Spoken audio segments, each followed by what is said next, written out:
আসসালামু আলাইকুম প্রিয় ভিউয়ার্স, আজকে আমি কথা বলবো অতি গুরুত্বপূর্ণ একটি টপিক। সেটি হচ্ছে ওভুলেশন হয়েছে কিনা, এই ওভুলেশনের কয়েকটি সাইন সম্পর্কে বা ওভুলেশনের কয়েকটি লক্ষণ সম্পর্কে। আসুন তাহলে শুরু করা যাক।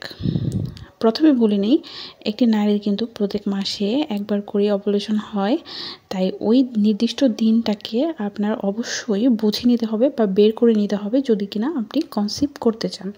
কারণ ওভুলেশন হওয়ার পর একটা নারীর দেহে ডিম কিন্তু খুবই স্বল্প সীমিত বেঁচে থাকে। 12 থেকে 24 ঘন্টার মধ্যে, অনেক ক্ষেত্রে 36 ঘন্টা একটি ডিম জীবিত থাকে। সেজন্যই এই সময়টাকে বের করা আমাদের খুব বেশি জরুরি, কারণ ওই সময়টা যদি সহবাস না হয় তাহলে কিন্তু কনসিভ হবে না। আর সেই নারীর এই ওভুলেশন টাইমটা সাধারণত মাসিকের 9তম দিন থেকে 21তম দিনের যে কোনো এক দিনের মধ্যেই কিন্তু হয়ে যাবে। তাই এই লক্ষণগুলো আপনি ফলো করেন এবং আপনি বুঝে নেবেন যে আপনার কোন দিন আপনার এই ওভুলেশনটা হচ্ছে। প্রথমেই আমি আসি, 1 নম্বরে হচ্ছে সেক্স পাওয়ার।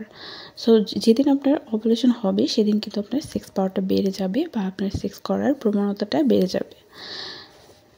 2 নম্বর হচ্ছে পেইনটা কীরকম হবে? তলপেটের হচ্ছে ডান পাশে বা বাম পাশে পেইন হবে। আপনার হচ্ছে যেখানে আপনার টিউব থাকে, বলিয়ে দিলাম যে তলপেটের ডান পাশে বা বাম পাশে যে কোনো এক পাশে কিন্তু পেইন হবে। এটা কিন্তু মাসিকের পেইনের মতো না। অনেকে আছে মাসিক কোমর সহ ব্যথা করে, এরকম না। আপনার তলপেটে যে কোনো এক সাইডে আপনার ব্যথা করতে পারে। এবং 3 নাম্বার হচ্ছে কাঁচা ডিমের সাদা অংশের মতো আপনার বের হবে আপনার জরায়ু থেকে। তাহলে আপনি বুঝতে পারবেন যে এটা ওভুলেশন হয়েছে আপনার। এবং শরীরের তাপমাত্রা কিন্তু বৃদ্ধি পাবে। আপনার হচ্ছে শরীরের হাত দিয়ে দেখবেন যে শরীরের আপনার তাপমাত্রা বৃদ্ধি, মনে হবে যে জ্বর আসছে, এরকম একটা ফিল হবে। এবং অনেক সময় আছে যে গরম অনুভূত হতে পারে। এবং আরেকটা লক্ষণ হচ্ছে ব্রেস্ট পেইন, অর্থাৎ আপনার যে স্তনে ব্যথা হতে পারে।